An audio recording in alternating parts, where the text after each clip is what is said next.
Focus Bharat की ओर से आयोजित इस बहुत ही बेहतरीन प्रोग्राम में मंच पर बैठी हुई हमारी प्रभा दीदी, हमारी जसकौर दीदी, संगीता गनीवाल जी, कविता नरूका जी और पूरे राजस्थान से हर विधानसभा में प्रतिनिधित्व की महत्वाकांक्षा रखने वाली ऐसी समस्त बहनें जिनको फोकस भारत की ओर से न केवल यहाँ अवार्ड दिया गया है बल्कि उनके लिए शुभकामनाएं भी दी गई हैं कि वो जो महत्वाकांक्षा रखती हैं उस महत्वाकांक्षा में पूरा उतरे और ईश्वर भी उनकी मदद करे।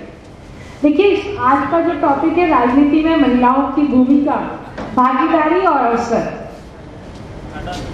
हम बहुत अच्छे से जानते हैं कि पॉलिटिक्स में जिस तरह से महिलाओं के लिए अन्य क्षेत्रों में चुनौतीपूर्ण अवसर है, उसी तरह पॉलिटिक्स में भी बहुत चुनौतीपूर्ण अवसर है।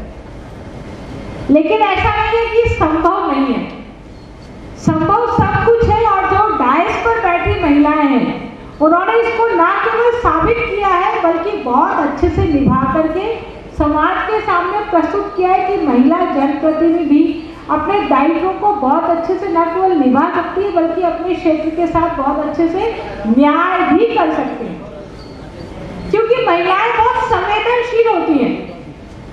महिलाओं को जानकारी होती है कि जो जनता है और विशेषकर जनता में जो महिला वोटर्स हैं उनको क्या परेशानी है, उनकी समस्याएं क्या हैं, चाहे वो स्वच्छ जल से संबंधित हो, चाहे स्वच्छ वातावरण से संबंधित हो, चाहे और दूसरे विकास कार्यों से संबंधित हो, चाहे स्ट्रीट लाइट हो या सफाई से संबंधित कोई भी काम हो।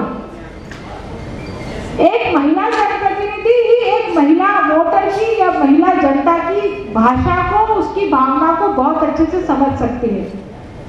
वर्तमान समय में 50% का आरक्षण स्थानीय निकायों में है और ये अवसर है एक तरह से महिलाओं के लिए। जब मैं मंच पर चल रही थी तो संयोजक जी जो एंकरिंग कर रहे थे उन्होंने कहा मैंने पार्षद के जीवन से अपना कार्यकाल शुरू किया। ये बिल्कुल सही कह रहे थे। प्रभा दीदी बहुत अच्छे से जानती है इस बात को।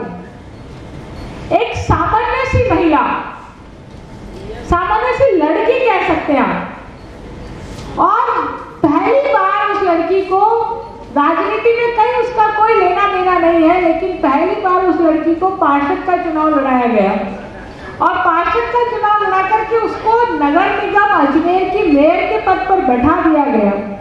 अब आप समझ सकते हैं जिसने कभी पॉलिटिक्स नहीं करी, कॉलेज की भी पॉलिटिक्स नहीं की, उसको ऐसी राजनीति में, और वो भी अजमेर शहर जैसा राजनीति का अखाड़ा।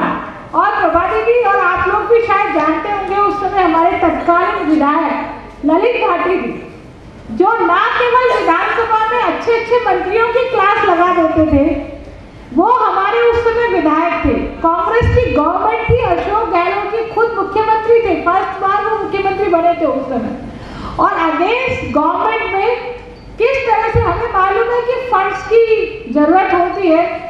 जब खुद की सरकार होती है तब बहुत अच्छे से, बहुत आसानी से स्वीकृतियां मिलती है, लेकिन विपरीत गवर्नमेंट में आपको वो सपोर्ट गवर्नमेंट का नहीं मिलता है जो सपोर्ट आप अपेक्षा रखते हैं। लेकिन उसके बावजूद भी यदि आप लोगों की समस्याओं के साथ खड़े हो, कितनी सफलता मिली है कितनी सफलता नहीं मिली है वो एक अलग बात है, लेकिन आपने उनकी समस्याओं के समाधान के लिए मन से कोशिश करी और मन से कोशिश करके पूरा प्रयास किया। लोग सिर्फ इसी बात से खुश हो जाते हैं कि आपने ईमानदारी से उनके लिए कोशिश तो की। ये ईमानदार कोशिश ही आपकी इमेज को बनाता है, और एक बार जब जिसकी इमेज बन जाती है तो उस इमेज को तोड़ना किसी भी राजनीतिक दल के लिए बहुत असंभव हो जाता है, बहुत असंभव। तो इमेज बिल्डअप करना हमारा काम है। और माउथ मीडिया, देखिए आजकल सोशल मीडिया का जमाना है, लेकिन सिर्फ हम सोशल मीडिया पर ही वर्क करें और एक्चुअल में वर्क नहीं करें तो उससे भी काम नहीं चलने वाला।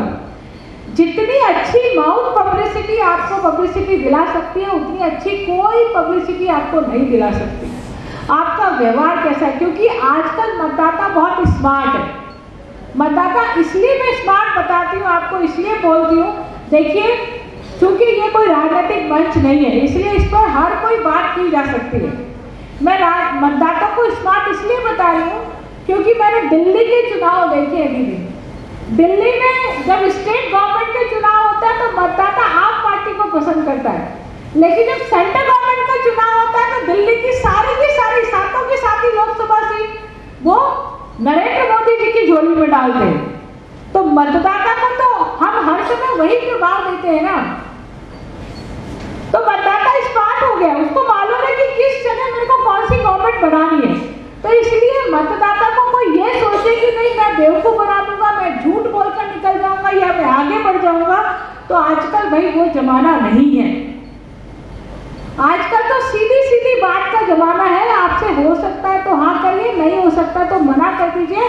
आप 10 चक्कर कटा करके मना करेंगे तो वो ज्यादा नाराज होगा, बशर्ते कि पहले चक्कर में आप उसको ये कह दीजिए, स्पष्ट कह दीजिए कि नहीं भैया ये नहीं हो सकता है। क्योंकि आपके पास देखिए जो काम नियमानुसार होने वाले हैं वो तो हो ही जाएंगे। आपके पास कोई व्यक्ति आता है तो वही काम लेकर के आता है जो कहीं नहीं होने वाला होता है। तो ऐसी स्थिति में आप भी उसको गुमराह करते हैं तो निश्चित रूप से वो ये समझ लेता है कि आपने मुझे कहीं ना कहीं धोखा दिया है। इसलिए धोखा देने की बजाय स्पष्टवादिता होनी चाहिए और आदमी सच बोल। राजनीति में ये कहा जाता है झूठ से काम चल जाता है, झूठ से काम चल जाता है, लेकिन राजनीति में झूठ से काम नहीं चलता। वो जमाना गया, वो जमाना गया। आजकल तो मैं यहाँ बोल रही हूँ, इसका एक एक मिनट रिकॉर्ड हो रहा है।